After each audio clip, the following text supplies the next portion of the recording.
ಓಂ ಶ್ರೀ ಗುರುಭ್ಯೋ ನಮಃ. ಎಲ್ರಿಗೂ ನಮಸ್ಕಾರ. ಸನಾತನವಾಣಿ ಯೂಟ್ಯೂಬ್ ಚಾನೆಲ್ಗೆ ಸ್ವಾಗತ. ಇವತ್ತಿನ ವಿಡಿಯೋದಲ್ಲಿ ನಾವು ಶಿವರಾತ್ರಿಯಲ್ಲಿ ಆಚರಣೆ ಮಾಡುವಂಥ ಕೆಲವೊಂದು ನಾಮಜಪ ಹಾಗೆ ಮಂತ್ರಜಪದ ಬಗ್ಗೆ ಮಾಹಿತಿಯನ್ನು ತಿಳಿಸ್ಕೊಡ್ತೀನಿ. ನಾನು ಈಗಾಗಲೇ ಹಿಂದಿನ ವಿಡಿಯೋದಲ್ಲೂ ಕೂಡ ನಿಮಗೆ ತಿಳಿಸ್ಕೊಟ್ಟಿದ್ದೀನಿ. ಯಾರೆಲ್ಲ ಮಂತ್ರಜಪ ಅಥವಾ ನಾಮಜಪಗಳನ್ನು ಮಾಡ್ತೀರಾ ಅಥವಾ ಸಂಕಲ್ಪವನ್ನು ಮಾಡಿ ಒಂದು ಮಂಡಲದ ರೀತಿಯಲ್ಲಿ ಅಂದರೆ ಈಗ 41 ದಿನಗಳ ಕಾಲ ಮಂತ್ರಜಪವನ್ನು ಮಾಡೋದಾಗಿರ್ಬೋದು, ಈ ರೀತಿ ಸಂಕಲ್ಪಗಳನ್ನು ಮಾಡ್ಕೊಳ್ತೀರಾ, ಅವರು ಯಾವ ರೀತಿ ಸಿದ್ಧತೆಯನ್ನು ಮಾಡ್ಕೊಳ್ಬೇಕು ಅಂತ ನಾನು ಈಗಾಗಲೇ ನಿಮಗೆ ತಿಳಿಸ್ಕೊಟ್ಟಿದ್ದೀನಿ. ಇನ್ನು ಒಂದು ದಿನದ ಮಟ್ಟಿಗೆ ಅಂದರೆ ಶಿವರಾತ್ರಿ ದಿನದಂದು ಮಾತ್ರ ನಾವು ಯಾವ ರೀತಿ ಮಂತ್ರಜಪವನ್ನು ಮಾಡೋದ್ರಿಂದ ನಮಗೆ ಅನುಕೂಲ ಆಗುತ್ತೆ. ಇನ್ನು 27 ನಕ್ಷತ್ರಗಳಿಗೂ ಕೂಡ ನಕ್ಷತ್ರ ದೋಷದ ನಿವಾರಣೆಗಾಗಿ ಯಾವ ಒಂದು ಸ್ತೋತ್ರವನ್ನು ಹೇಳಬೇಕು ಅಂತ ತಿಳ್ಕೊಳ್ಳೋಣ. ಮೊದಲನೇದಾಗಿ ಮಂತ್ರಜಪವನ್ನು ಮಾಡುವಂಥವ್ರು, ನೀವು ಯಾವುದೇ ಒಂದು ಮಂತ್ರಜಪ ಆಗಲಿ ಅಥವಾ ನಾಮಜಪವನ್ನು ಮಾಡೋದಿದ್ರೂ ಕೂಡ ಮೊದಲು ಸಂಕಲ್ಪವನ್ನು ಮಾಡೋದು ಬಹಳ ಮುಖ್ಯ. ಅದಷ್ಟೇ ಅಲ್ಲದೆ ನಾವು ಯಾವ ರೀತಿ ಮಂತ್ರಜಪವನ್ನು ಮಾಡ್ತೀವಿ ಹಾಗೆ ಯಾವ ಒಂದು ವಿಧಾನದಲ್ಲಿ ಎಷ್ಟು ಬಾರಿ ಮಾಡ್ತೀವಿ ಅನ್ನೋದು ಕೂಡ ಮುಖ್ಯ ಆಗುತ್ತೆ. ನಮಗೆ ಶಿವನ ಒಂದು ಮಂತ್ರಜಪ ಅಥವಾ ನಾಮಜಪಕ್ಕೆ ಮುಖ್ಯವಾಗಿ ಬೇಕಾಗಿರುವಂಥದ್ದು ರುದ್ರಾಕ್ಷಿ. ಹಾಗೆ ನಾವು ಆಸನಕ್ಕೆ ಅಂತ ಹೇಳಿ ನಾವು ದರ್ಬೆ ಕುಶವನ್ನು ಬಳಸ್ಕೊಳ್ಬೋದು, ಅಂದರೆ ದರ್ಬೆ ಚಾಪೆ ಅಂತ ಕೂಡ ಹೇಳ್ತೀವಿ. ಅಥವಾ ಒಂದು ಹಳದಿ ಬಣ್ಣದ ವಸ್ತ್ರ ಆಗಿರ್ಬೋದು ಅಥವಾ ಕೇಸರಿ ಬಣ್ಣದ ವಸ್ತ್ರವನ್ನು ಕೆಳಗೆ ಅಂದರೆ ಆಸನಕ್ಕೆ ಹಾಕ್ಕೊಂಡು ಕುಳಿತುಕೊಂಡು ಕೂಡ ನಾವು ಮಂತ್ರಜಪವನ್ನು ಮಾಡಬಹುದು. ಇನ್ನು ಶಿವನಿಗೆ ಸಂಬಂಧಪಟ್ಟಂತೆ ಮಂತ್ರಜಪವನ್ನು ರುದ್ರಾಕ್ಷಿಯಲ್ಲಿ ಯಾವ ರೀತಿ ಮಾಡೋದು ಅಂತ ತಗೊಂಡಾಗ ನಾವು ಮೊದಲು ನಮ್ಮ ಕುಲದೇವರು ಹಾಗೆ ನಮ್ಮ ಇಷ್ಟ ದೇವರಾಗಿರ್ಬೋದು, ಇನ್ನು ನಮ್ಮ ತಂದೆ ತಾಯಿ ಮತ್ತು ಗುರುಗಳನ್ನು ಪ್ರಾರ್ಥನೆಯನ್ನು ಮಾಡಬೇಕು. ಇದಾದ ನಂತರ ನಾವು ಗಣಪತಿಗೂ ಕೂಡ ಮುಖ್ಯವಾಗಿ ಪ್ರಾರ್ಥನೆಯನ್ನು ಮಾಡಬೇಕು. ಅದಾದ ನಂತರ ದುರ್ಗಾದೇವಿಯನ್ನು ಕೂಡ ನೆನೆಸ್ಕೊಳ್ಬೇಕು. ಯಾಕಂದರೆ ಶಿವನ ಪೂಜೆಯನ್ನು ಯಾವುದೇ ಮಾಡೋದಿದ್ರೂ ಕೂಡ ಶಕ್ತಿಯನ್ನು ಕೂಡ ನೆನೆದು ನಾವು ಪೂಜೆಯನ್ನು ಮಾಡಬೇಕು. ಇನ್ನು ಶಕ್ತಿಯ ಪೂಜೆ ಅಂದರೆ ದೇವಿ ಪೂಜೆಯನ್ನು ಮಾಡೋರಿದ್ರೂ ಕೂಡ ಅಷ್ಟೇ, ಮೊದಲು ಶಿವನ ಪ್ರಾರ್ಥನೆಯನ್ನು ಮಾಡಿ ನಂತರ ನಾವು ದೇವಿ ಪೂಜೆಯನ್ನು ಮಾಡಿದಾಗ ಉತ್ತಮವಾದಂಥ ಫಲವನ್ನು ನಾವು ಪಡಿಬಹುದು. ಹಾಗೆ ಮಂತ್ರಜಪ ಅಥವಾ ಶಿವನಾಮ ಜಪವನ್ನು ಮಾಡುವಂಥವ್ರಾಗಿರ್ಬೋದು ಅಥವಾ ಸ್ತೋತ್ರವನ್ನು ಹೇಳುವಂಥವ್ರಾಗಿರ್ಬೋದು, ಪ್ರತಿನಿತ್ಯ ಒಂದು ಆಚರಣೆಗಳನ್ನು ಮಾಡ್ತೀವಿ ಅಂತನ್ನೋರಾಗಿರ್ಬೋದು, ಸಾಧ್ಯವಾದಷ್ಟು ಒಂದೇ ಸ್ಥಳದಲ್ಲಿ ಕುಳಿತುಕೊಂಡು ಅಥವಾ ಒಂದೇ ದಿಕ್ಕಿಗೆ ಮುಖವನ್ನು ಮಾಡಿ ಹಾಗೆ ಒಂದೇ ಒಂದು ಪೂಜಾ ವಸ್ತ್ರವನ್ನು ಅಂತ ಸಪ್ರೇಟಾಗಿ ಇಟ್ಕೊಂಡು ಅದನ್ನು ಧಾರಣೆಯನ್ನು ಮಾಡಿ ಕರೆಕ್ಟಾಗಿ ಅದೇ ಸಮಯಕ್ಕೆ ಸರಿಯಾಗಿ ನಾವು ಮಂತ್ರಜಪಗಳನ್ನು ಮಾಡಿದಾಗ ನಮಗೆ ಖಂಡಿತವಾಗ್ಲೂ ಆ ಮಂತ್ರ ಸಿದ್ಧಿ ಆಗೋಕ್ಕೆ ಅನುಕೂಲ ಮಾಡಿಕೊಡುತ್ತೆ.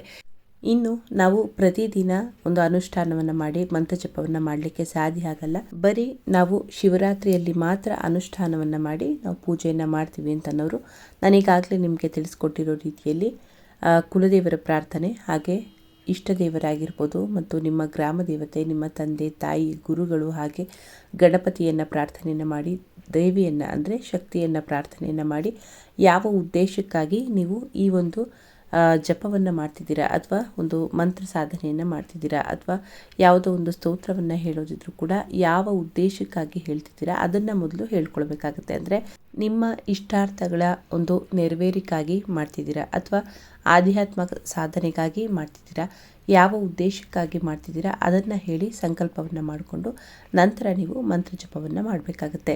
ಇನ್ನು ನಾನೀಗಾಗಲೇ ನಿಮಗೆ ತಿಳಿಸ್ಕೊಟ್ಟಿದ್ದು ರೀತಿಯಲ್ಲಿ ನಿಮಗೆಲ್ಲರಿಗೂ ಕೂಡ ಗೊತ್ತು, ಶಿವನ ಒಂದು ಮಂತ್ರಜಪವನ್ನು ಮಾಡೋದಿದ್ದರೆ ರುದ್ರಾಕ್ಷಿಯಲ್ಲಿ ಮಂತ್ರಜಪವನ್ನು ಮಾಡಬೇಕು ಅಂತ. ರುದ್ರಾಕ್ಷಿ ಬಳಕೆಯನ್ನು ಮಾಡಿ ಮಂತ್ರಜಪವನ್ನು ಮಾಡುವಂಥವ್ರು ಮಂತ್ರಜಪಕ್ಕೂ ಮುಂಚೆ ಅಥವಾ ಈ ಒಂದು ಏನು ನೀವು ಸಾಧನೆಗಳನ್ನು ಮಾಡ್ಕೊಳ್ತೀರಾ ಅಥವಾ ಮಂತ್ರಜಪಗಳನ್ನು ಮಾಡ್ಕೊಳ್ತೀರಾ, ಜಪಮಾಲೆಯನ್ನು ಸ್ವಲ್ಪ ಹಾಲಿನಲ್ಲಿ ಶುದ್ಧವನ್ನು ಮಾಡಿ ಮತ್ತು ಅಥವಾ ಗಂಗಾಜಲದಲ್ಲಾದರೂ ಶುದ್ಧವನ್ನು ಮಾಡಿ ನಂತರ ಅದನ್ನು ಭಸ್ಮದಲ್ಲಿ ಒರೆಸಿ ನಂತರ ನೀವು ಒಂದು ಮಂತ್ರಜಪವನ್ನು ಮಾಡ್ಕೊಳ್ಬೇಕಾಗತ್ತೆ. ಇನ್ನು ಯಾರು ಒಂದು ಮಂಡಲದ ರೂಪದಲ್ಲಿ ನಾವೇನಾದರೂ ಸಂಕಲ್ಪವನ್ನು ಮಾಡ್ತೀವಿ ಅಂದರೆ ಶಿವರಾತ್ರಿಯಿಂದ ಒಂದು ಮಂಡಲ ಅಂದರೆ ಒಂದು 41 ದಿನಗಳ ಕಾಲ ನಾವು ಮಂಡಲ ಪೂಜೆ ಅಂತ ಹೇಳಿ ಮಾಡ್ತೀವಿ ಅಂತನ್ನೋರು ಒಂದು ಬ್ರಹ್ಮಚಾರ್ಯವನ್ನು ಪಾಲನೆಯನ್ನು ಮಾಡೋದಾಗಿರ್ಬೋದು ಅಥವಾ ಆಹಾರದಲ್ಲೂ ಕೂಡ ಅಷ್ಟೇ ಸಾತ್ವಿಕ ಆಹಾರವನ್ನು ತೆಗೆದುಕೊಳ್ಳುವಂಥದ್ದಾಗಿರ್ಬೋದು, ಈ ಆಚರಣೆಗಳನ್ನು ಮಾಡ್ಕೊಳ್ಬೇಕಾಗತ್ತೆ. ಅಥವಾ ನಾವು ಶಿವರಾತ್ರಿಯಲ್ಲಿ ಮಾತ್ರ ನಾವು ಮಂತ್ರಜಪವನ್ನು ಮಾಡ್ತೀವಿ ಅಂತ ಹೇಳೋರು ಶಿವರಾತ್ರಿಯಲ್ಲಿ ಮಾತ್ರ ಉಪವಾಸವನ್ನು ಇದ್ದೇ ನೀವು ಈ ಒಂದು ಮಂತ್ರಜಪ ಆಗಲಿ ಅಥವಾ ಸ್ತೋತ್ರಗಳ ಪಾರಾಯಣವನ್ನು ಮಾಡೋದಾಗಲಿ ಮಾಡಿದಷ್ಟು ಉತ್ತಮವಾದಂಥ ಫಲವನ್ನು ಪಡಿಬೋದು. ಹಾಗಿದ್ರೆ ಎಷ್ಟು ಬಾರಿ ಹೇಳಬೇಕು, ಯಾವ ರೀತಿ ಯಾವ ಮಂತ್ರವನ್ನು ಹೇಳಬೇಕು ಅಂತ ತಿಳ್ಕೊಳ್ಳೋಣ. ಶಿವನ ಜಪ ಅಥವಾ ಯಾವುದೇ ಒಂದು ಮಂತ್ರ ಜಪವನ್ನು ಮಾಡಬೇಕಾದ್ರೂ ಕೂಡ ನಾವು ಎಷ್ಟು ಬಾರಿ ಹೇಳಿದರೆ ಸಿದ್ಧಿ ಆಗುತ್ತೆ ಅನ್ನೋದು ಕೂಡ ಇದೆ.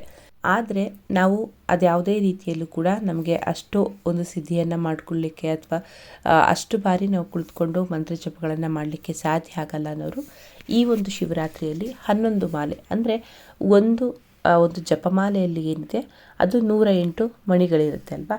108 ಮಣಿಗಳಲ್ಲಿ 11 ಮಾಲೆ ಅಂದರೆ 11 ಸಾರಿ ನೀವು 108 ಹಾಗೆ ಅಂದರೆ ಒಂದೊಂದು ಮಾಲೆ ಹಾಗೆ 11 ಮಾಲೆ ನೀವು ಮಂತ್ರ ಜಪವನ್ನು ಮಾಡಬೇಕಾಗತ್ತೆ.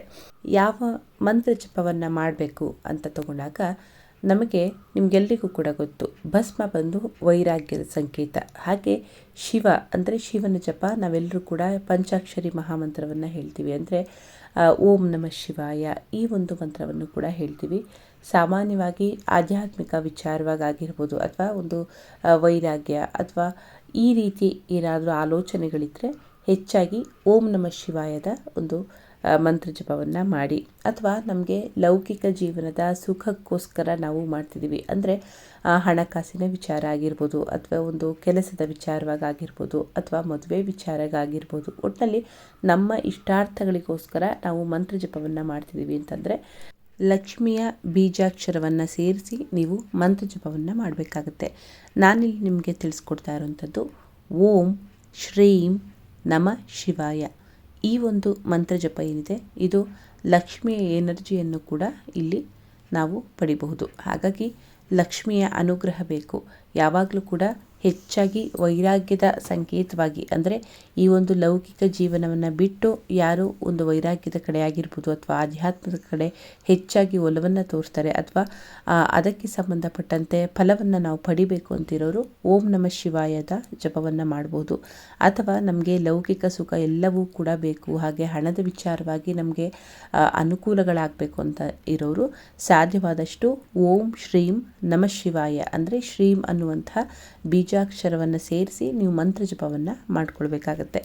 ಇನ್ನು ನಾಮಜಪ ಅಂದರೆ ಇದು ಮಂತ್ರ ಜಪ ಆಯಿತು. ಈಗ ನಾಮಜಪದ ಬಗ್ಗೆ ಬರೋಣ.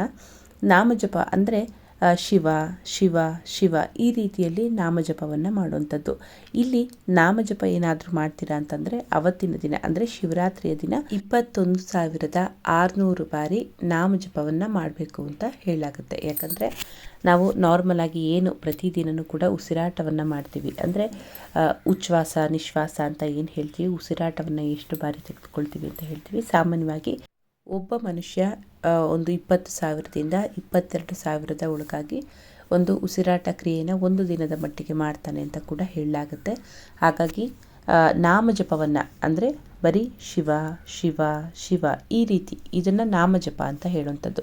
ಅಥವಾ ರಾಮ ರಾಮ ಇದೆಲ್ಲವೂ ಕೂಡ ನಾಮಜಪಕ್ಕೆ ಸೇರುತ್ತೆ. ಹಾಗಾಗಿ ನಾಮಜಪವನ್ನು ಮಾಡ್ತೀವಿ ಅಂತನೋರು 21,600 ಬಾರಿ ನೀವು ನಾಮಜಪವನ್ನು ಮಾಡಬೇಕಾಗತ್ತೆ. ಆಗ ಪ್ರತಿ ನಿಮ್ಮ ಒಂದೊಂದು ಶ್ವಾಸದಲ್ಲೂ ಕೂಡ ನಿಮಗೆ ಶಿವನ ಒಂದು ಜಪ ಅಂದರೆ ನಾಮಜಪ ನಿಮಗೆ ಬರುತ್ತೆ. ಹಾಗಾಗಿ ಈ ರೀತಿ ಕೂಡ ನೀವು ಮಾಡಬಹುದು. ಅಥವಾ ನಾವು ಮಂತ್ರ ಜಪವನ್ನು ಮಾಡ್ತೀವಿ ಅನ್ನೋರು ಕಡಿಮೆ ಅಂದ್ರೂ 11 ಮಾಲೆ ಅಂದರೆ 11 ಜಪ, ನಾವೇನು 108 ಮಣಿ ಇರುತ್ತಲ್ಲ ಒಂದು ಮಾಲೆ ಅಂತ ಮಾಡ್ತೀವಲ್ವ, ಅದನ್ನು 11 ಮಾಲೆ ಆದರೂ ಕೂಡ ನಾವು ಮಾಡಬೇಕಾಗುತ್ತೆ. ಆಗ ಶಿವನ ಸಂಬಂಧಪಟ್ಟಂತೆ ಲಕ್ಷ್ಮಿಯ ಬೀಜಾಕ್ಷರವನ್ನು ಸೇರಿಸಿ ಹೇಳಿರುವಂಥ ಮಂತ್ರ ನಾನೇನು ಹೇಳಿದ್ದೀನಿ ಓಂ ಶ್ರೀಂ ನಮಃ ಶಿವಾಯ, ಇದನ್ನು ಸಂಕಲ್ಪವನ್ನು ಮಾಡಿಕೊಂಡು ನೀವು ಖಂಡಿತವಾಗ್ಲೂ ಹೇಳಿ. ಅಥವಾ ನಾವು ಒಂದು ವಿಶೇಷ ಕಾರ್ಯಕ್ಕೋಸ್ಕರವಾಗಿ ಹಣದ ವಿಚಾರವಾಗಿರ್ಬೋದು ಬೇರೆ ಯಾವುದೋ ಒಂದು ವಿಚಾರಗಳಿಗೋಸ್ಕರ ಮಾಡ್ತಿದ್ದೀವಿ ಅಂತನೋರು ನಾವು ಒಂದು ಮಂಡಲ ಅಂದರೆ 41 ದಿನಗಳ ಕಾಲ ಮಾಡ್ತೀವಿ ಅಂತನೋರು ನೀವು ಆ ರೀತಿಯಲ್ಲೂ ಕೂಡ ಈ ಒಂದು ಶಿವರಾತ್ರಿಯಿಂದ ನೀವು 41 ದಿನಗಳ ಕಾಲ ಕೂಡ ಮಾಡಬಹುದು. ಅಥವಾ ಒಂದೇ ದಿನ ಮಾಡ್ತೀವಿ ಅನ್ನೋರು 11 ಮಾಲೆಯನ್ನು ಕೂಡ ನೀವು ಮಾಡಬಹುದು. ಪ್ರತಿದಿನ ಮಾಡುವಂಥವ್ರು ಇಷ್ಟು ಸಂಖ್ಯೆ ಅಂತ, ಈಗ 2 ಬಾರಿ ನಾವು ಜಪವನ್ನು ಮಾಡ್ತೀವಿ ಅಂತಂದರೆ ಪ್ರತಿದಿನ 2 ಮಾಲೆ, ಅಥವಾ 3 ಮಾಲೆ ಜಪವನ್ನು ಮಾಡ್ತೀವಿ ಅಂದರೆ ಪ್ರತಿದಿನ 3 ಮಾಲೆ. ಸಾಮಾನ್ಯವಾಗಿ 1 ಮಾಲೆ ಅಂದರೆ 108 ಅಥವಾ 3 ಮಾಲೆ ಅಥವಾ 5 ಈ ರೀತಿಯಲ್ಲಿ ನಾವು ಸಂಕಲ್ಪವನ್ನು ಮಾಡಿಕೊಂಡು ಮಾಡಬೇಕಾಗತ್ತೆ. ಅಥವಾ ಶಿವರಾತ್ರಿಯಲ್ಲಿ ಮಾತ್ರ ಮಾಡ್ತೀವಿ ಅನ್ನೋರು 11 ಮಾಲೆಯಲ್ಲಿ ಅದರಲ್ಲೂ ವಿಶೇಷವಾಗಿ ಸಂಜೆ ವೇಳೆ ನಾನು ಏನು ಪ್ರಥಮವಾಗಿ ಮೊದಲನೇ ಒಂದು ಮುಹೂರ್ತವನ್ನು ಹೇಳಿದ್ದೆ ಆ ಒಂದು ಸಮಯದಲ್ಲಿ ಸಂಜೆ ಅಥವಾ ನಿಶಿತ ಕಾಲ ಮಧ್ಯರಾತ್ರಿ ಏನಿದೆ ಈ ಒಂದು ಸಮಯದಲ್ಲಿ ನೀವು ಮಂತ್ರ ಜಪವನ್ನು ಮಾಡಬಹುದು. ಹಾಗೆ ಮಂತ್ರ ಜಪವನ್ನು ಮಾಡಲಿಕ್ಕೆ ನಿರ್ದಿಷ್ಟವಾಗಿ ಒಂದು ಸ್ಥಳ ಹಾಗೆ ಒಂದು ಸಮಯ ಅನ್ನೋದು ಇದೆ. ಹಾಗೆ ಕೆಳಗಡೆ ಒಂದು ಆಸನವನ್ನು ಕೂಡ ಹಾಕಿ ನಾವು ಮಂತ್ರ ಜಪವನ್ನು ಮಾಡಬೇಕು. ಇನ್ನು ಮಂತ್ರ ಜಪಕ್ಕಾಗಿ ಕೆಳಗೆ ಕುಳಿತುಕೊಳ್ಳುವಂಥ ಆಸನದ ಕೆಳಗೆ ಒಂದು ತ್ರಿಕೋನಾಕಾರವನ್ನು ಬರೆದು ಅದರ ಮಧ್ಯೆ ನೀರಿನಲ್ಲಿ ಅದರ ಮಧ್ಯೆ ಒಂದು ಬಿಂದುವನ್ನು ಇಟ್ಟು ನಂತರ ನೀವು ಮಂತ್ರ ಜಪವನ್ನು ಮಾಡಿ. ಈ ರೀತಿ ಮಾಡೋದ್ರಿಂದ ಹೆಚ್ಚು ಸಮಯದವರೆಗೆ ನಾವು ಮಂತ್ರ ಜಪವನ್ನು ಮಾಡಲಿಕ್ಕೆ ದೇವಿಯ ಅನುಗ್ರಹ ನಮಗೆ ಪ್ರಾಪ್ತಿಯಾಗುತ್ತೆ. ಇನ್ನು ಮಂತ್ರ ಜಪವನ್ನು ಮಾಡುವಂಥವರು ಬೇರೆಯವರಿಗೆ ಕಾಣೋ ರೀತಿಯಲ್ಲಿ ಮಂತ್ರ ಜಪವನ್ನು ಮಾಡಬಾರ್ದು. ಅಂದರೆ ಆ ಒಂದು ಜಪಮಾಲೆ ಏನಿದೆ ಅದರ ಮೇಲೆ ಒಂದು ಬಟ್ಟೆ ಆಗಲಿ ಅಥವಾ ಸಾಮಾನ್ಯವಾಗಿ ನೀವು ನೋಡಿರ್ತೀರ ಒಂದು ಗೋಮುಖಿ ಅಂತ ಹೇಳಿ ಒಂದು ಹಾಕೊಳ್ಳುವಂಥದ್ದು ಇರುತ್ತೆ. ಅಂದರೆ ನೀವು ಕೃಷ್ಣ ಇಸ್ಕಾನ್ ಟೆಂಪಲ್ ಅವ್ರನ್ನೆಲ್ಲ ನೋಡಿದ್ರೆ ನಿಮಗೆ ಆ ಜಪಮಾಲೆಯನ್ನು ಹಾಕೊಳ್ಳಿಕ್ಕೆ ಒಂದು ಬ್ಯಾಗ್ ರೀತಿಯಲ್ಲಿ ಬರುತ್ತೆ. ಅದನ್ನು ಕೂಡ ಉಪಯೋಗವನ್ನು ಮಾಡಿಕೊಳ್ಬಹುದು. ಇನ್ನು ಜಪಮಾಲೆಯನ್ನು ಕೆಳಗೆ ತಾಗಿಸುವಂಥದ್ದಾಗಿರ್ಬೋದು ಅಥವಾ ಕಾಲಿಗೆ ಮುಚ್ಚುವಂಥದ್ದಾಗಿರ್ಬೋದು, ಇದನ್ನು ಮಾಡಬೇಡಿ. ಹಾಗೆ ಜಪಮಾಲೆ ಯಾವತ್ತೂ ಕೂಡ ನಮ್ಮ ಹೊಕ್ಕಳಿಗಿಂತ ಕೆಳಗೆ ಬೀಳಬಾರ್ದು. ಅದನ್ನು ನೀವು ಕೆಳಗೆ ಮತ್ತೊಂದು ಕೈ ಅಂದರೆ ಎಡಗೈಯನ್ನು ಈ ರೀತಿಯಲ್ಲಿ ಇಟ್ಕೊಂಡು ನೀವು ಬಲಗೈಯಲ್ಲಿ ಮಂತ್ರ ಜಪವನ್ನು ಒಂದು ಜಪಮಣಿಯನ್ನು ನೀವು ಮುಂದೆ ಸರಿಸ್ತಾ ಹೋಗಬೇಕಾಗತ್ತೆ. ಹಾಗೆ ತೋರು ಬೆರಳು ಯಾವುದೇ ಕಾರಣಕ್ಕೂ ಈ ಒಂದು ತೋರು ಬೆರಳು ಮಂತ್ರ ಒಂದು ಜಪಮಾಲೆಗೆ ಟಚ್ ಆಗಬಾರ್ದು. ಹಾಗಾಗಿ ಅದನ್ನು ಕೂಡ ನೋಡಿಕೊಂಡು ನೀವು ಮಂತ್ರ ಜಪವನ್ನು ಮಾಡಬೇಕು. ಇನ್ನು ಮಂತ್ರ ಜಪಕ್ಕಾಗಿ ಉತ್ತರ ದಿಕ್ಕು ಅಥವಾ ಪೂರ್ವ ದಿಕ್ಕನ್ನು ಆಯ್ಕೆ ಮಾಡಿ ನೀವು ಕುಳಿತುಕೊಳ್ಬೇಕಾಗುತ್ತೆ. ಅದರಲ್ಲೂ ಶಿವನ ಪೂಜೆಗೆ ಎಲ್ಲ ದಿಕ್ಕುಗಳಲ್ಲೂ ಕೂಡ ಪೂಜೆಯನ್ನು ಮಾಡ್ಬೋದು ಅಂತ ಹೇಳಲಾಗುತ್ತೆ. ಆದರೂ ಕೂಡ ಮಂತ್ರ ಜಪಕ್ಕಾಗಿ ಶಿವನಿಗೋಸ್ಕರವಾಗಿ ಆಚರಣೆ ಮಾಡಿದ್ರೆ ಸಾಮಾನ್ಯವಾಗಿ ಉತ್ತರ ದಿಕ್ಕನ್ನು ನಾವು ಆಯ್ಕೆಯನ್ನು ಮಾಡ್ಕೊಳ್ಬೇಕಾಗತ್ತೆ. ಹಾಗೆ ಮಂತ್ರ ಜಪವನ್ನು ಮಾಡುವಂಥವ್ರಾಗಿರ್ಬೋದು, ಆ ಸುಮೇರು ಅಂತ ಏನು ಹೇಳ್ತೀವಿ, ಈಗ ನಾನು ಇಲ್ಲಿ ತೋರಿಸ್ತಾ ಇದ್ದೀನಲ್ಲ, ಈ ರೀತಿಯಲ್ಲಿ ಇದೇನು ಮಂತ್ರ ಮಾಲೆ ಅಂದರೆ ಜಪಮಾಲೆ ಇದೆ, ಇದರ ಮೇಲೆ ಇರುವಂಥದ್ದು ಇದು ಸುಮೇರು. ಇದು ದಾಟಿ ಮುಂದೆ ಹೋಗಬಾರ್ದು. ಅಂದರೆ ಒಂದು ಮಾಲೆ ಹೇಳಿದ ನಂತರ ಪುನಃ ಮತ್ತೊಮ್ಮೆ ಈ ರೀತಿಯಲ್ಲಿ ತಿರುಗಿಸ್ಕೊಂಡು ನೀವು ಮಂತ್ರ ಜಪವನ್ನು ಮಾಡಿಕೊಳ್ಬೇಕಾಗತ್ತೆ. ಮಂತ್ರ ಜಪ ಎಲ್ಲ ಆದ ನಂತರ ಆ ಜಪಮಾಲೆಯನ್ನು ನೀವು ಸ್ವಲ್ಪ ಹೊತ್ತು ಅದೇ ಸ್ಥಳದಲ್ಲಿ ಹಿಡಿದು ಸ್ವಲ್ಪ ಕುಳಿತು ಪ್ರಾರ್ಥನೆಯನ್ನು ಮಾಡಿ ಎಲ್ಲವನ್ನು ಕೂಡ ಶಿವನಿಗೆ ಅರ್ಪಣೆಯನ್ನು ಮಾಡಬೇಕು. ಅಂದರೆ ಶ್ರೀ ಶಿವಾರ್ಪಣಮಸ್ತು ಅಂತ ಹೇಳಿ ಶಿವನಿಗೆ ಆ ಮಂತ್ರ ಜಪವನ್ನು ಸಮರ್ಪಣೆಯನ್ನು ಮಾಡಿ ಆ ಒಂದು ಜಪಮಾಲೆಯನ್ನು ನೀವು ಕೆಳಗೆ ಆಗಲಿ ಇಡೋವಂಥದ್ದು ಮಾಡಬೇಡಿ. ಬದಲಾಗಿ ಒಂದು ಸ್ಥಳದಲ್ಲಿ ಅದನ್ನು ತೆಗೆದು ಇಟ್ಕೊಳ್ಬೇಕಾಗತ್ತೆ. ಕೆಲವರು ಅದೇ ಒಂದು ಮಂತ್ರ ಜಪವನ್ನು ಕೂಡ ಒಂದೇ ಜಪಮಾಲೆಯಲ್ಲಿ ಮಾಡುವಂಥದ್ದು, ಪುನಃ ಕುತ್ತಿಗೆಗೂ ಕೂಡ ಒಂದೇ ಜಪಮಾಲೆಯನ್ನು ಹಾಕೊಳ್ಳುವಂಥದ್ದು ಮಾಡ್ತೀರಾ. ಆ ರೀತಿಯಲ್ಲಿ ಮಾಡಬೇಡಿ. ಜಪಕ್ಕೆ ಅಂತಲೇ ಹೇಳಿ ವಿಶೇಷವಾಗಿ ಸಪ್ರೇಟ್ ಒಂದು ಜಪಮಾಲೆಯನ್ನು ತೆಗೆದು ಇಟ್ಕೊಳ್ಳಿ. ಈ ರೀತಿಯಾಗಿ ನೀವು ಜಪವನ್ನು ಮಾಡ್ಬೋದು.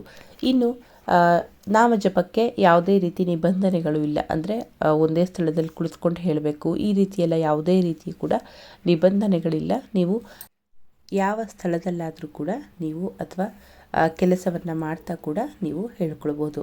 ಇನ್ನು 27 ನಕ್ಷತ್ರ ದೋಷಗಳಿಗೂ ಕೂಡ ನಿವಾರಣೆಗಾಗಿ ಶಿವನ ಒಂದು ಪಂಚಾಕ್ಷರಿ ನಕ್ಷತ್ರ ಮಾಲಾ ಸ್ತೋತ್ರ ಇದೆ. ಇದನ್ನು ಈ ವಿಡಿಯೋ ಕೆಳಗೆ ನಾನು ಡಿಸ್ಕ್ರಿಪ್ಷನ್ ಬಾಕ್ಸ್ನಲ್ಲಿ ಹಾಕಿರ್ತೀನಿ. ಇದು 27 ನಕ್ಷತ್ರಗಳಿಗೂ ಕೂಡ ಅಂದರೆ ಅಶ್ವಿನಿಯಿಂದ ಹಿಡಿದು ರೇವತಿ ನಕ್ಷತ್ರಗಳಿಗೂ ಇರುವಂಥ ಯಾವುದೇ ದೋಷಗಳ ನಿವಾರಣೆಗಾಗಿ ಹೇಳುವಂಥ ಸ್ತೋತ್ರಗಳನ್ನು ಯಾರು ಬೇಕಾದರೂ ಕೂಡ ಹೇಳ್ಕೊಳ್ಬೋದು. ಹಾಗಾಗಿ ಈ ಒಂದು ಶಿವರಾತ್ರಿಯಲ್ಲಿ ನಕ್ಷತ್ರ ದೋಷ ನಿವಾರಣೆಗಾಗಿ ಈ ಒಂದು ಸ್ತೋತ್ರವನ್ನು ಹೇಳಿ. ಹಾಗೆ 12 ಜ್ಯೋತಿರ್ಲಿಂಗದ ಲಘು ಸ್ತೋತ್ರವೂ ಕೂಡ ಇದೆ. ಅದನ್ನು ಕೂಡ ನಾನು ಡಿಸ್ಕ್ರಿಪ್ಷನ್ ಬಾಕ್ಸ್ನಲ್ಲಿ ಹಾಕಿರ್ತೀನಿ, ನೀವು ನೋಡಿ ಆ ಒಂದು ಸ್ತೋತ್ರವನ್ನು ಕೂಡ ಹೇಳ್ಬೋದು. ಇನ್ನು ನಮಗೆಲ್ಲರಿಗೂ ಕೂಡ ಗೊತ್ತಿರೋ ಹಾಗೆ ಬಿಲ್ವಾಷ್ಟಕವನ್ನು ಕೂಡ ಹೇಳ್ಬೋದು, ಅಥವಾ ಶಿವನ ಅಷ್ಟೋತ್ತರವನ್ನು ಹೇಳಿ ಶಿವನಿಗೆ ಅಭಿಷೇಕಗಳನ್ನು ಮಾಡುವಂಥದ್ದಾಗಿರ್ಬೋದು. ಯಾಕಂದರೆ ಶಿವ ಅಭಿಷೇಕ ಪ್ರಿಯ ಆಗಿರೋದ್ರಿಂದ ಒಂದೊಂದು ವಸ್ತುವನ್ನು ಕೂಡ ಶಿವನಿಗೆ ಸಮರ್ಪಣೆಯನ್ನು ಮಾಡಿ ಪೂಜೆಯನ್ನು ಮಾಡೋದ್ರಿಂದ ವಿಶೇಷವಾದಂಥ ಲಾಭಗಳು ಕೂಡ ಇದೆ. ಹಾಗಾಗಿ ನೀವು ಪ್ರತಿಯೊಂದು ನಿಮಗೆ ಒಂದು ಪಂಚಾಮೃತ ಅಭಿಷೇಕವನ್ನು ಸಮರ್ಪಣೆಯನ್ನು ಮಾಡೋದಿದ್ರೂ ಕೂಡ ನೀವು ಶಿವನಿಗೆ ಸಮರ್ಪಣೆಯನ್ನು ಈ ಒಂದು ಶಿವರಾತ್ರಿಯಲ್ಲಿ ಮಾಡ್ಬೋದು. ಸಾಧ್ಯವಾದಷ್ಟು ಯಾರು ಬಾಹ್ಯ ಪೂಜೆಯನ್ನು ಅಂದರೆ ಹೆಚ್ಚಾಗಿ ಪೂಜೆಗಳನ್ನು ಮಾಡಲಿಕ್ಕೆ ಕೆಲವರಿಗೆ ಅನುಕೂಲ ಆಗುತ್ತೆ, ಕೆಲವರಿಗೆ ಇಷ್ಟ ಆಗುತ್ತೆ, ಕೆಲವರಿಗೆ ಸಾಧ್ಯ ಆಗದೇ ಇರ್ಬೋದು. ಅಂಥವರೆಲ್ಲರೂ ಕೂಡ ನಾಮಜಪ ಅಥವಾ ನಾನು ಏನು ಹೇಳಿದೆ ಮಂತ್ರ ಜಪವನ್ನು ಈ ರೀತಿಯಲ್ಲಿ ಮಾಡಿ ನೋಡಿ.